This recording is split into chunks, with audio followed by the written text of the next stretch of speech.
We are back for round 2 of ranting about trauma-informed care. I'm so happy to get to spend this time again with you, Katie. Welcome. Thanks so much. I'm excited to dive in again. Yes. So hopefully y'all got a chance to meet Katie in our podcast that we did a couple of months ago. We just love the conversation so much that we wanted to keep going.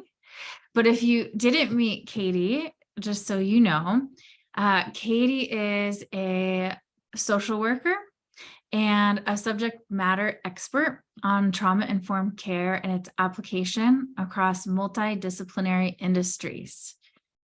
Using the Trauma Competency Framework, Katie trains and mentors leaders of all kinds on ways to make trauma-informed care inclusive and adoptable for all professions. She's also the author of the Contain Card Deck, a reflective tool to hold space for yourself and others. So cool. You do so much. Is there anything that you want to add about where you are or how you are? I'm arriving here really energized by spring sun. I live on the unceded stolen lands of the Erie and Great Lakes Nations, known as Cleveland, Ohio. So spring usually flies by, and we've had 7 days of consecutive sun, which is a really big deal and helpful for my vitamin D levels and mental health. So arriving, feeling the lightness of spring. I'm glad you are. I'm in a battle around it myself. That means less snow and less snowboarding for me, but more river time. Yeah. So today we want to start by talking about trauma-informed care and why it's non-negotiable and how it's been growing in so many more industries beyond the mental health industry, beyond the clinical setting. Is there anything you just want to start with right off the bat around why it's non-negotiable? Oh, yeah. So I sit at the intersection of multiple industries. I've worked in a variety of different industries within health and human services, healthcare, nonprofits, government, as well as within like corporate settings, higher education, the coaching, wellness, online business spaces. So all over the place. And it's a really interesting time to be sitting on the edge of these intersections, witnessing trauma-informed care being discussed and integrated. And, we just, unfortunately, I don't want to use the word celebrated, but we just recognized 3 years of living within a historical collective trauma of a pandemic. No matter what your personal beliefs are about a pandemic, pandemics are real things, and they happen on our timelines and have reverberating impact both individually and collectively and culturally for many years to come. And I don't know about you, Shelby, but I felt the impact and the exhaustion of the last 3 years. And I didn't realize it was 3 years. My body did. My body reminded me that, on March 17th of all days, that like, oh, why am I so heavy? Why am I so weary? And then I realized what day it was and what we've gone through. We've lived many lives over the last 3 years, and not just with COVID, but the compounded layers of our own personal experiences, ongoing systemic racism and oppression, human rights violations, the fear, surmountable fear and unknown and uncertainty, political unrest, economic uncertainty, war, so many things, loss and grief, not just loss of life, but loss of opportunity and so many things. Like, no wonder we're exhausted. No wonder I still don't know what day it is. Or, last week feels like 4 years ago. Time is so wild. And it's maddening to witness people still not acknowledging what we lived through. It's the first time in our history that every single person on this planet has been directly and indirectly impacted by the same lived experience. And Some people may be like, well, it wasn't that big of a deal. I'm all right. And if that's you, that's amazing. You're one of the few. And perhaps you had the resources and the advantages to get through. But for the rest of us, there's been an accumulation of toxic stress. And we know from research that toxic stress has the same imprint on our bodies as trauma does.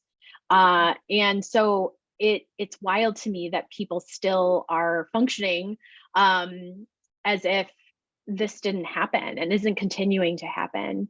And for me personally, and I'm sure maybe you can attest, we used to say pre-pandemic, like 70% of adults have had a lived experience of trauma. I'm not sure where we got those numbers from, because I feel like they're very low, considering what we know about trauma. But now I say, and I look to research too, because I always look at learned and lived experiences, that virtually every single person on this planet has a lived experience of trauma and toxic stress. So again, if your work and your business lies within humans, which mostly everything does, why wouldn't we increase our awareness, be more mindful, be more informed, and expand our empathy to create humanity affirming approaches? This is humanizing work in a culture and time where we're constantly seeing dehumanization happen. Mm-hmm. Absolutely. Yeah. Humanizing, such a good word and descriptor for how we approach trauma-informed care. And I would just add that if you're somebody working with humans, you have also very possibly been impacted as well. And so trauma-informed care doesn't just mean how we take care of those that we are serving or guiding or helping or holding.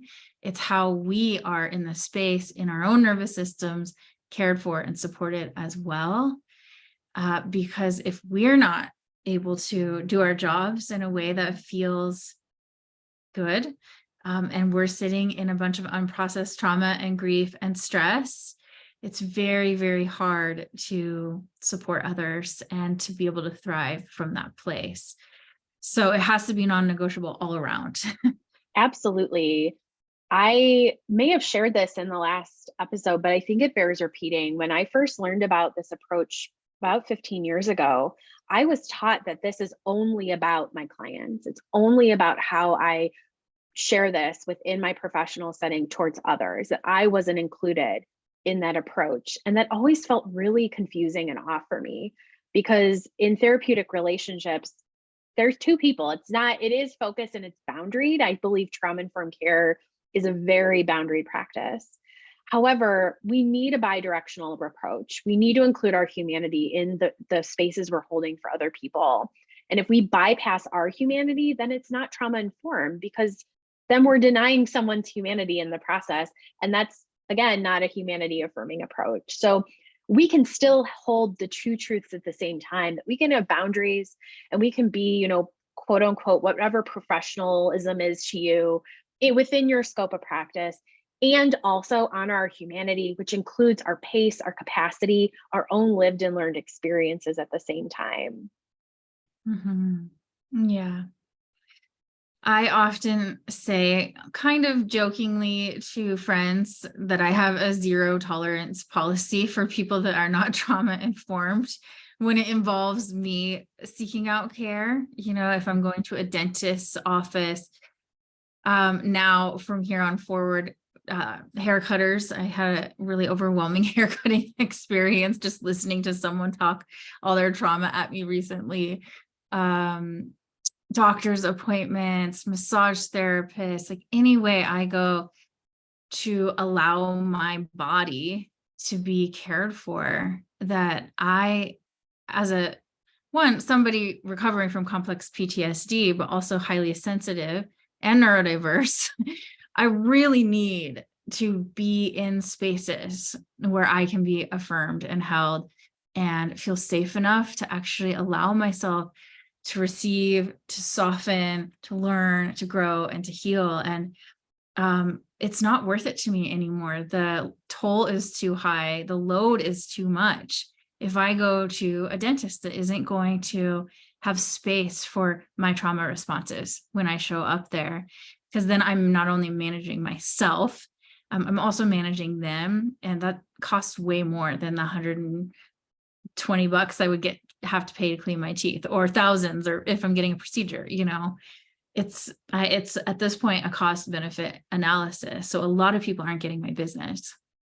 Yeah, it's such a good point. And I think what's so important that needs to be emphasized from what you just shared is that we shouldn't need to have or justify our experiences of trauma, our intersection of identities that we hold, our neurodiversity to receive this kind of care. I think what happens is when we hear the word trauma informed, because we don't have a shared understanding of what trauma is, and we tend to immediately go to othering, like that's just those people, those extreme situations. That's not me, that's not us. We begin to create that distinction and delineation between us and them. And by doing that, we don't realize just how pervasive and insidious in nature and how human trauma is.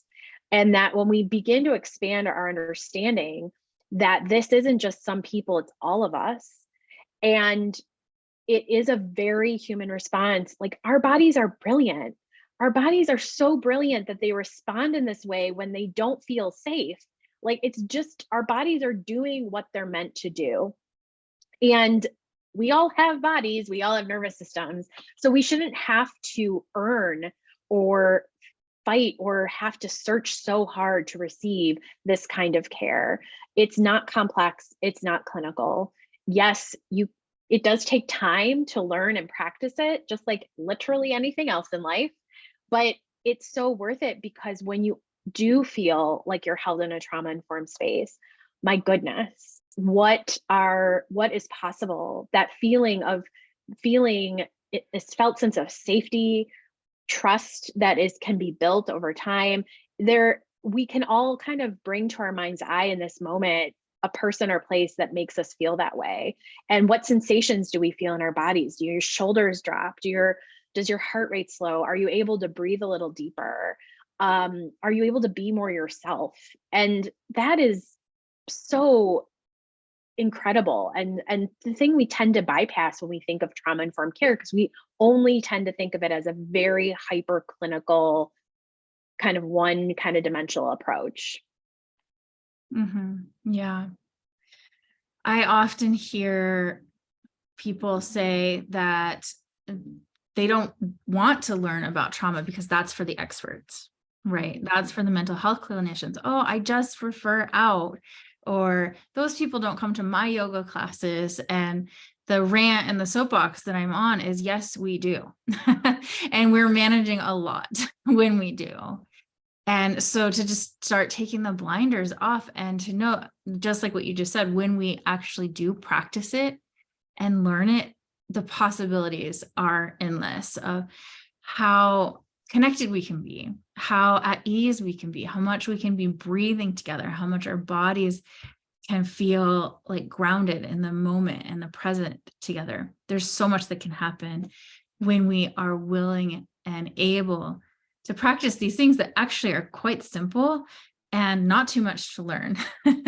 Yeah, I feel very resonant with what you said, and that I am becoming increasingly less tolerant of accepting any kind of care, especially care that is involving my bodily autonomy, that it needs to be held in a very specific way, preferably trauma informed. But I also know that there's few and far between that lead with this lens.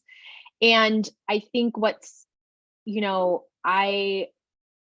don't know about you, but I don't know if I've ever been in a space, personal or professional, where someone has not had a lived experience of trauma, whether they realize it or not. Because I will acknowledge there are a lot of people, especially now as people are kind of just feeling the accumulation of stress, and we're seeing so many people more talk about mental health and addiction and recovery.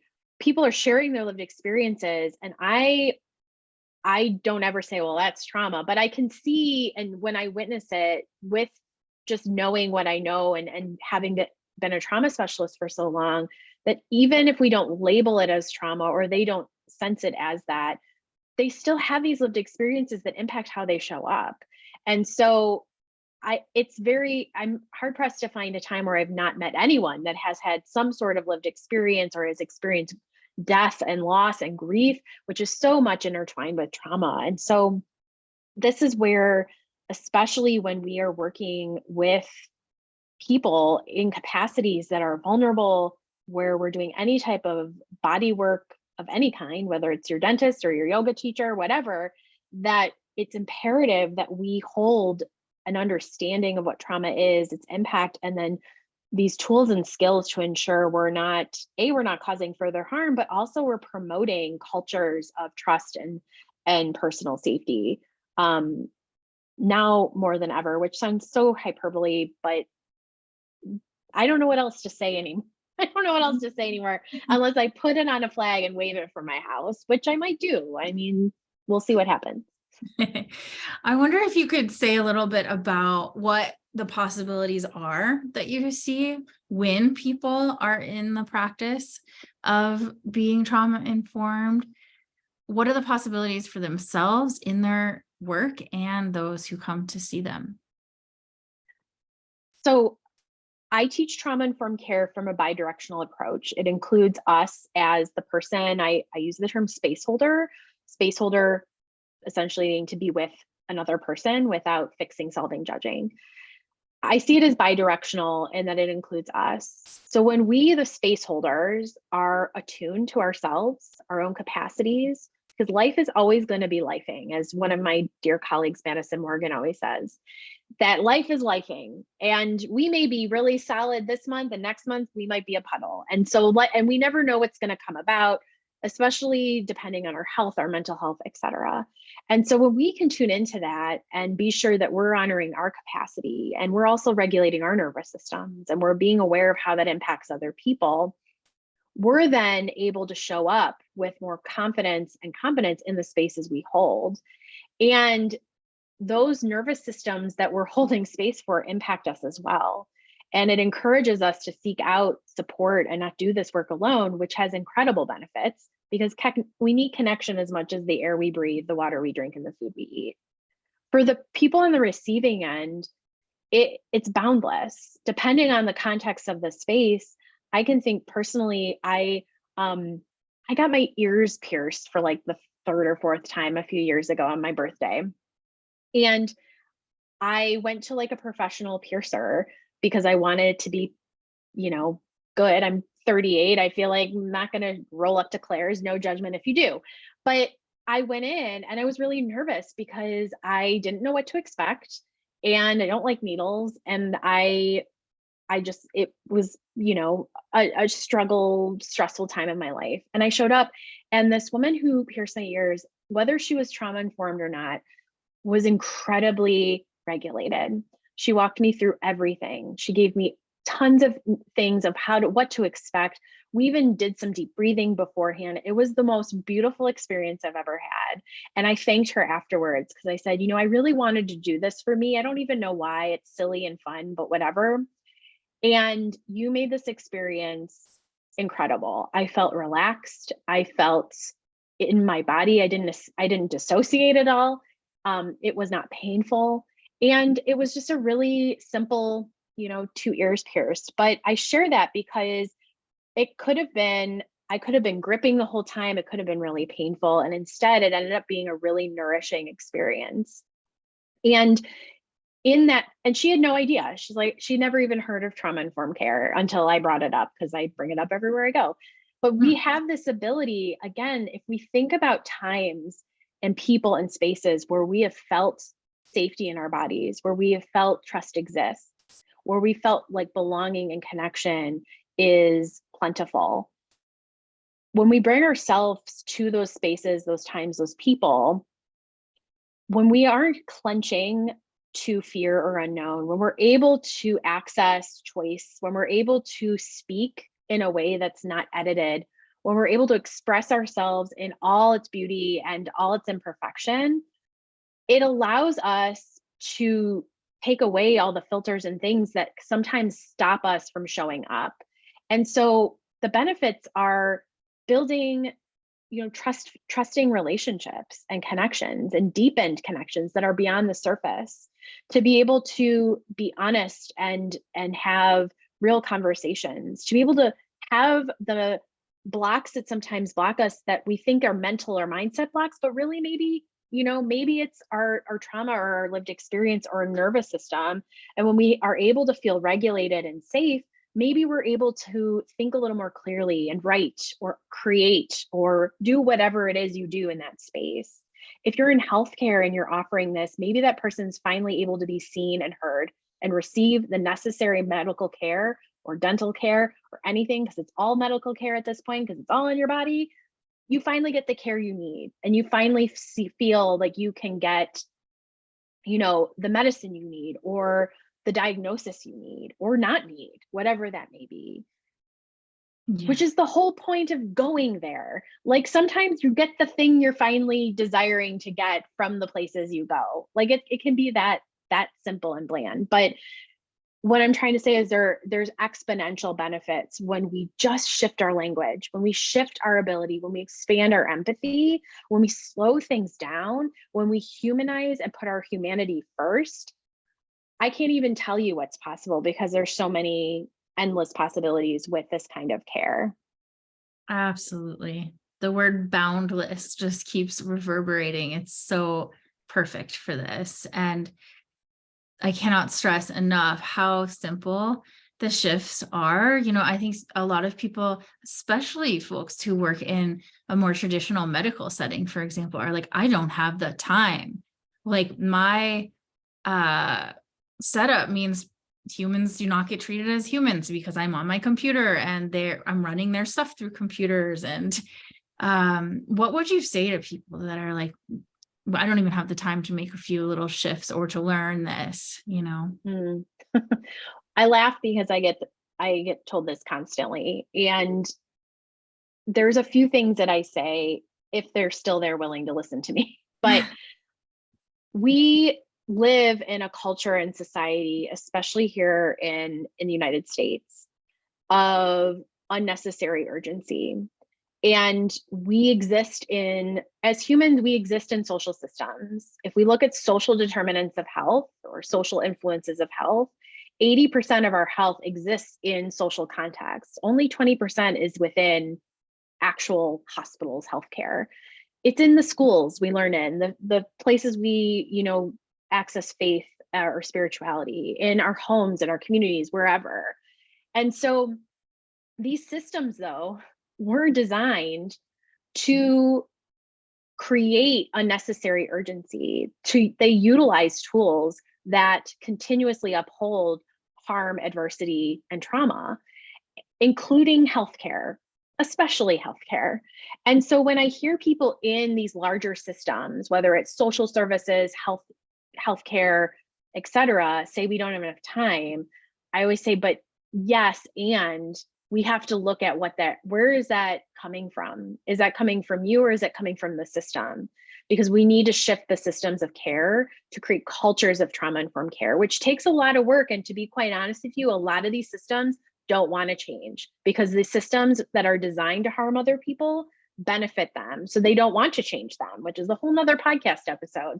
But there are really simple tools, and that's why the Trauma Competency Framework is so inclusive and adaptable, is that if you don't have the time or commitment to get to informed, you can still be mindful and utilize the awareness of trauma to be more mindful in your everyday. And the place I always tell people to start is with their language, because language is our most powerful tool.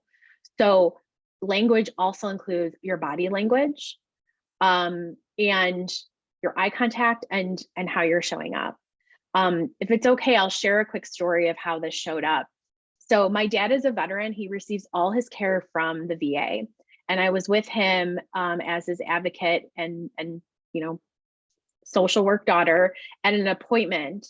And my dad has a lot of health issues, and he also has hearing aids. He has very little hearing left.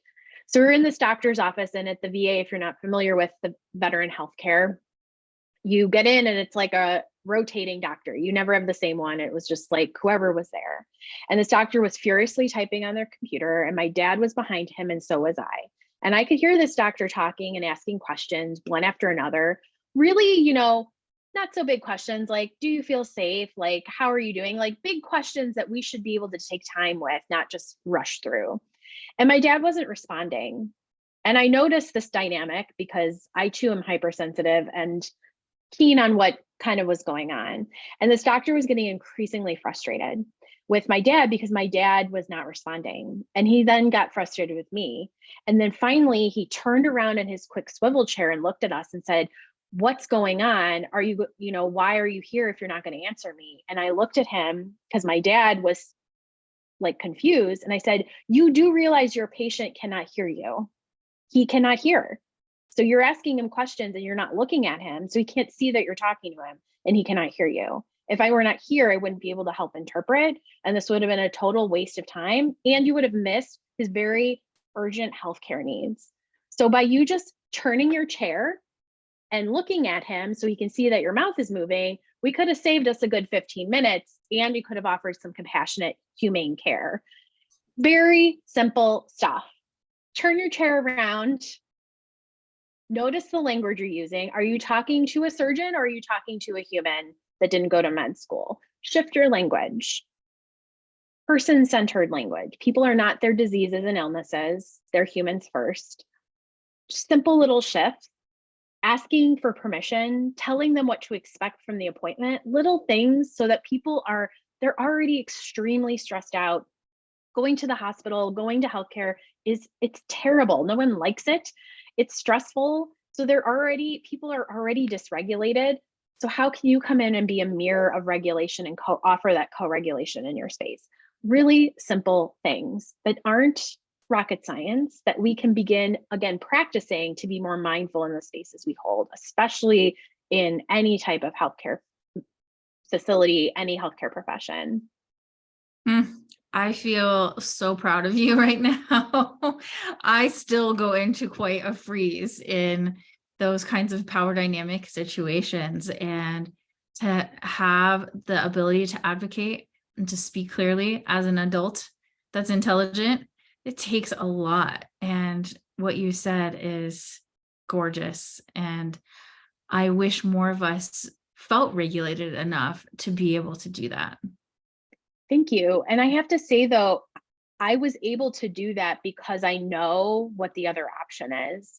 And it's sometimes a lot easier, at least for me in my lived experience, to advocate for others than it is for myself. Now, if it was me, I may shut down because there is a very natural power dynamic that happens. And that's another part of trauma-informed care, is just being mindful that when you walk in, whether you're a doctor, a nurse, a coach, a yoga teacher, power dynamics naturally occur in relationships, especially when there's some sort of exchange occurring. So being mindful of that doesn't mean we can change it or, lose all our boundaries and all our things. It just means being mindful of it and then finding a way to power with people so that you are not creating or asserting a power over dynamic that sucks out all of the agency, autonomy, sovereignty that exists within that space. And it's so easy to learn how to share power in so many ways. So many ways, really simple things, to the point where people are like, oh, I already do that. I'm like, great. Then I'm affirming that you're already doing it, but now you know why you're doing it. That's the key here, right? We might be doing a lot of trauma mindful or trauma informed things, but to know why you're doing that, that's the whole informed and mindful part. Is like, I'm doing this because I know that this is a part of the depth of this human in front of me, even though they're here to, get their eyebrows waxed or, get a cavity filled, whatever it may be. I was at a dentist appointment a year ago, and I tend to be fine at the dentist, generally speaking. And the assistant just gave me some news in a very non-trauma informed way. And the words, "your teeth are going to fall out," came with that news. And I immediately went into activation because my teeth have always been fine. And all of a sudden I was just in absolute terror because of the way she delivered it. And I just said, I just need a minute. And I went to grab my purse because I had like some soothing, calming oils in there. And just, I knew I needed to breathe. Um, her whole energy was like not helping me feel soothed. Oh, And she just turned and looked at me and said, "Oh, let me get you a Xanax or something like that." Instead of a million other things she could have done, like affirming the stress response that I was in, normalizing it, asking what I needed, offering different choices of ways we could approach whatever she diagnosed me with, which was actually false. And the fact that she went right to medication made me feel like I was not normal. That my response was totally out of the ordinary in this office, and that it was so bad or so unmanageable that she would need to drug me. oh, I'm And so sorry that happened to you. That is, especially in a dental setting where typical dental settings, you are positioned in a place of a supine position where you're laying down, you're exposed, you have sharp objects, everyone is masked, you can't see people's facial expressions. There are a lot of noises and things happening. It's a sensory overload experience. And even if you're not sensitive to sensory elements, it's still unnerving and it's vulnerable. And you shouldn't have to experience that to get a simple diagnosis or dental examination. yeah, or just a cleaning, Yeah, or anything. Like this is where, again, I always forget this because I'm a hyper self-aware person. And sometimes when I'm around people who are not aware at all, I'm shocked. I'm like, how are you not self-aware? Like I'm so self-aware to a fault. And I forget sometimes that people have lack of general self-awareness. And I also then pause to offer grace because sometimes we don't have that awareness because of the own current or existence of stress and trauma in our lives. But also, again, the nuance and holding two truths at the same time. I can honor that someone may have lived experiences that causes them to behave that way. It doesn't excuse the behavior or make it okay or lack accountability. And so simple shifts can make a huge difference. What would have happened in that experience if that woman tuned in and said, "Oh my goodness, I I just got caught away by the moment. I didn't mean to share that with you. I'm so sorry. Can I start over?" What would have happened if Yeah. we just reset and recalibrated? We Language is one of our most powerful tools to be able to do that and to practice trauma mindfulness and trauma informed care. Yeah. Or had she just turned her body away from her screen and towards me, and just when I said I just need a minute, like literally just gave me a minute, Yeah, right. Yeah. My I mom always remembered that when I came back in this time, and I usually am not activated at the dentist. So it's so amazing. Our bodies know they carry these Yeah, things. absolutely. Absolutely. Speaking of being aware or not so aware, the last thing I'd love to cover just in our last couple of minutes here, and maybe it's way too big, you can let me know, is how do we, as a community, because we're talking about building a culture of trauma-informed care, we really can't do this alone. We can't do it 1% at a time. And so often I hear people say, yeah, I am in this work. And how do I let people know who aren't doing this work that they need it? For example, I was on the chairlift with someone doing some medical, we'll just leave it there, some medical work in a way that he was holding some very vulnerable people. And his perception, he said, "Oh yeah, I just think people trust me. They just know I'm safe." And I was immediately like, and I would have loved to be able to have the words to go deeper with that person, because in the work they were doing with absolutely no training, they really did need trauma-informed care. Mm, And I run into this all of the time where even therapists don't think they need to be trauma-informed. We talked a little bit about that last time. How do you approach that? yeah.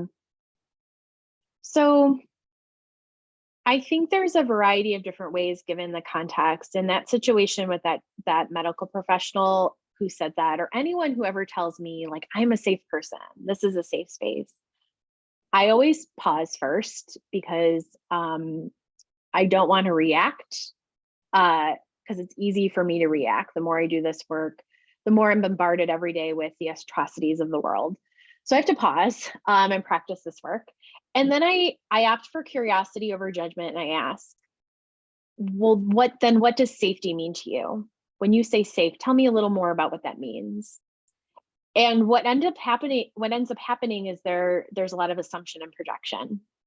And I remind people that you may have good intentions, that safety exists within you and other people, but a reminder that safety is a very individual felt sense. And so what may feel safe for you or what you think is safe, again, really good intentions, but the impact of that intention may not be what you think it is. And so we have to find ways for people to access safety for themselves. I always start conversations with people who need this but don't know they need this or have never heard of it or are resistant around shared language. Because what happens is that most of the time, people just don't know what trauma is. They have a sense, they're functioning from a really old, outdated definition or something that they picked up online, or again, that's just those people.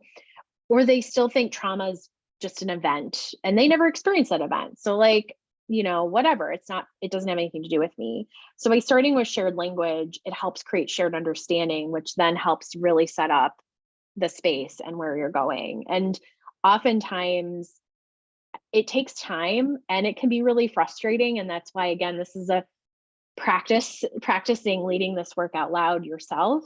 And knowing when you're just not going to be able to engage with people. There are times where I just feel like I keep coming back and back again to the same person or people. And I'm just like, okay, I'm done now. I'm not going to exert any more energy trying to convince you to care about people's humanity. I hope you get there. I wish you well. I'm going to create that boundary and walk away, because it is utterly exhausting to try to convince people to care about other people's humanity. And this trauma-informed care is a long game, and we need people in the long game.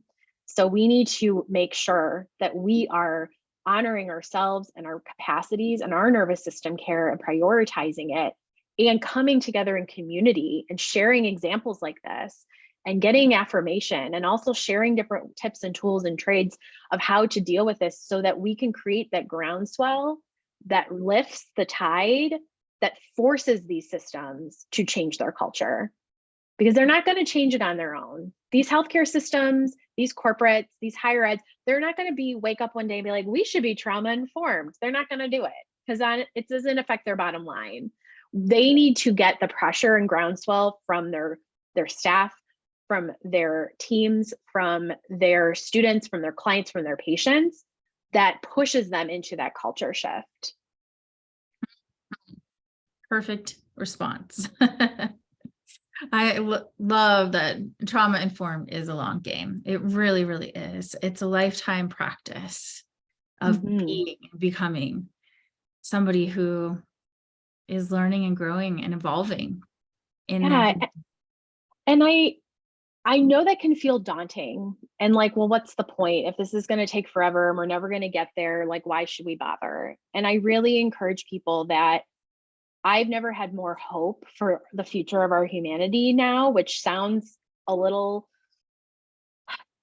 hard to say given the time period we're in, but more people are willing to adopt this approach than ever before. And I think the more we come together, the more we open up to adopting this approach, the groundswell will build. And it doesn't mean like, oh, we're never going to get there. It just means we're getting there, and we're getting there again and again and again. It just gets bigger and more expansive and boundless, boundless with a lot of boundaries. And it meets us where we're at the more we practice it. Again, just like any other thing we decide to do with our life. Thank you so much. We're out of time. Is there any thing you're offering right now, or just any place that you love for people to come find you so they can work with you, connect with you, all the things? Yeah, so I offer a lot of different trainings and workshops. Cultivate is the trauma-informed space holding training that I lead a few times throughout the year, where it's a comprehensive professional training to access this really inclusive and adaptable approach that applies to the space you hold for yourself and others. Lots of different workshops to get through that aware, mindful, and informed levels of competency and really integrate and embody this work.